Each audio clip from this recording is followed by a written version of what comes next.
ทราบมาจากบ้านไหนนี่ฮะกลางป่ามื้อนี้มากินตำเนาะพระเจ้าจะมีบ่อนกันเนาะเพื่อบ่ให้คนลงไปลิ่นน้ำเพราะว่ามันเลิกเนาะบ่อนนั้น10 ปีก่อนก็แถวนี้ก็ยังมีห้าอยู่เนาะสบายดีเนาะทุกคนเนาะมื้อนี้คอยโยหาดเชียงดีเนาะมาลิ่นหาดด่างเนาะหาดบ้านเชียงดีแล้วก็ทางฝั่งสวรรค์ก็บ้านลืมแล้ววันนี้ข้ามไปบโดนนี้เนาะทุกคนนะตอนนี้ก็เริ่มเลยเนาะทุกคนเนาะบรรยากาศอยู่ในหาดบ้านเชียงดีครับมีการลิ่นน้ำเลยเนาะถ้าช่วงสงกรานต์นี่คนเต็มเลยเนาะทุกคนแค่เสียดายมื้อนี้น้ำขึ้นหลายทุกคนเลยบรรยากาศการลิ่นน้ำไปน้ำเชียงบางไฟเนาะทุกคนเนาะอยู่ในหาดบ้านเชียงดีแต่เดี๋ยวนี้บูเห็นมีห้าแล้วทุกคนเลยแต่เก้านี้เจอบ่อนนี้บ่อนเขายืนนี้เป็นห้าเลยเนาะแต่ว่าปัจจุบันนี้น้ำขึ้นเนาะทุกคนเนาะ2 ปีนี้บ่ฮอนบ่มีห้าลิ่นเลยเนาะผู้ชายก็มาลิ่นเนาะมื้อนี้แต่ว่าคนยังบ่หลายเนาะช่วงสงกรานต์นี้คนมาลิ่นหลายเลยเนาะบ่อนนี้สาวยาน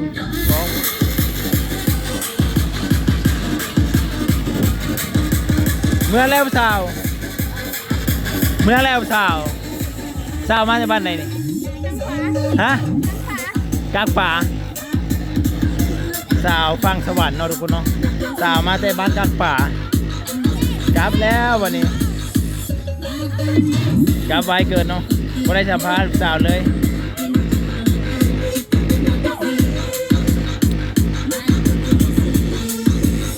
ถือว่าบ่มีห้านเลยเนาะทุกคนมีแต่ลิ่นน้ำอย่างเดียวห้านบ่มีแล้วแต่ว่าทางฝั่งสวรรค์มีเนาะบ้านก็ข้ามมาเลยเนาะทุกคนเนาะ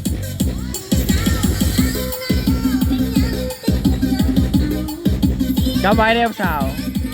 กลับไว้แท้เกือบไฟใส่นะบ่สาวเกือบไฟนี่กล้องไฟบ่แม่นเนาะสาวกราฟเลยเนาะทุกคนเนาะมาทุกคนมา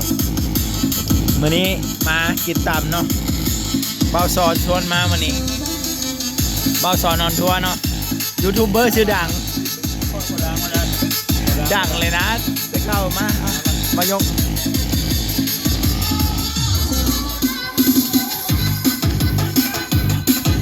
สาวบ้านกลางป่ากันกราฟแล้วเนาะทุกคนเนาะเพราะว่าย่านมันมืดก่อนเนาะก็เลยได้กราฟก่อนมา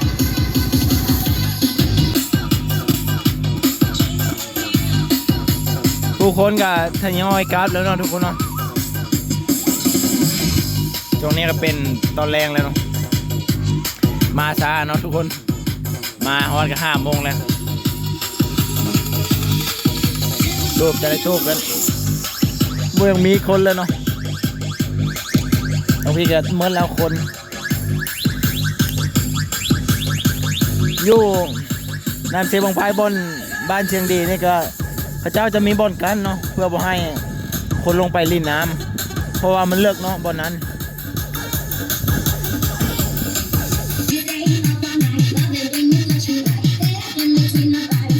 ปักมาห้าม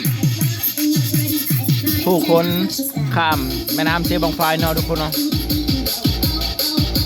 รถไถเนาะขึ้นเนาะคนฟื้นเพื่อจะข้ามไปฝั่งสวรรค์เขตเนาะ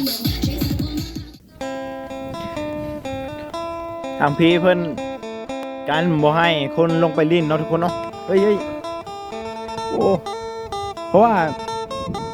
บนนี้เพิ่นห้ามออกก็คือจะเป็นบ่อนที่มันเลิกเนาะทุกคนเนาะแต่ก็หลายแหงพระเจ้าจักกันเพื่อบ่ให้ผู้คนมาลิ่นน้ำในจุดนี้หาดดังบ้านเชียงดีก็บ่มีแล้วหาดทุกคนเลยเพราะว่าน้ำเชมันขึ้นสูงเนาะแล้วก็มีบ่อนห้องน้ ไว้ให้ผู้คนไปเข้าเนาะทุกคนเนาะนี่ก็คือเพิ่นกันเพื่อบ่ให้ผู้คนออกไปลิ่นน้ำในจุดนี้เนาะทางพี่ก็มีตู้ไปคอยบริการเนาะก็จะมีหลายตู้เนาะทุกคนช่วงสงกรานต์นี้คนหลายมาลิ่นน้ำอยู่ในบ้านเชียงดีเนาะแม่น้ำเสียบังไฟทางคุณก็ มีรถที่เกียมจะข้ามมาฟังบ้านเชียงดีเนาะขึ้นบักมาปัจจุบันนี่ก็หาดบ้านเชียงดีบ่มีแล้วทุกคนเพราะว่าน้ำเซมขึ้นหลายทุกคนบุคือแต่เก้าเนาะ10 ปีก่อนก็แถวนี้ก็ยังมีห้าอยู่เนาะแต่เดี๋ยวนี้เบิ้งเอาทุกคนโอ้พอยืนอยู่บนนี้ก็เพียงแอวแล้วเนาะมีตู้ไว้คอยบริการนักท่องเที่ยวเนาะช่วงสงกรานต์นี้มื้อนี้ก็ค่อยก็มาสำรวจเบื้องก่อนเนาะก่อนจะฮอดสงกรานต์ปีกายนี่ค่อยก็มาเนาะทุกคน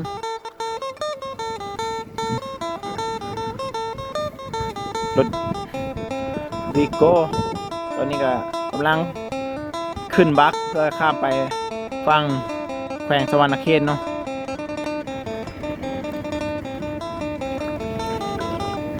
น้ำกันไหลแห้งอยู่เนาะทุกคน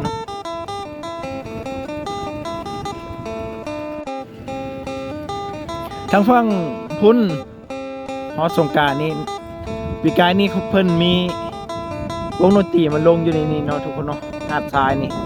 บ่ฮู้ว่าปีนี้จะมีหรือบ่เนาะก็น่าจะมีแหละทุกคนนี่เพราะว่าผู้คนมากมาลิ้นอยู่ในเชียงดีเนาะทางฝั่งนั้นกับบ้าน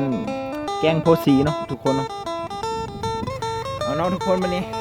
ได้เวลากลับแล้ววันนี้มารีวิวหาดเชียงดีกันน้อยๆเดียวนึงเนาะมาช่วงแรงทุกคนบ่หลายปานใดเนาะได้สัมภาษณ์ผู้สาวน้อยนึงเนาะเอาเนาะถ้าพอสงกรานต์เดี๋ยวค่อยจะมาถ่ายอยู่หาดเชียงดีเนาะทุกคนเนาะวันนี้ขอจบคลิปเพียงเท่านี้เนาะถ้ามักกดไลค์กดแชร์เนาะคอมเมนต์บอกแน่นอนทุกคนเนาะบายวันนี้เรือบักที่มาจากสวรรค์เนาะรถใหญ่ทุกคนรถใหญ่ข้ามมาแต่สวรรค์นเขตเนาะ2 คันเลย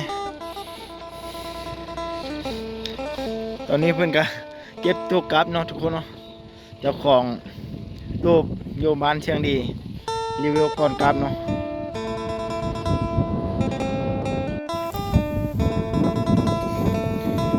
บรรยากาศยามแรงๆอยู่บ้านเชียงดีเนาะทุกคนห้านดังในตำนานแต่ว่าตอนนี้น้ำท่วมหมดแล้วเนาะ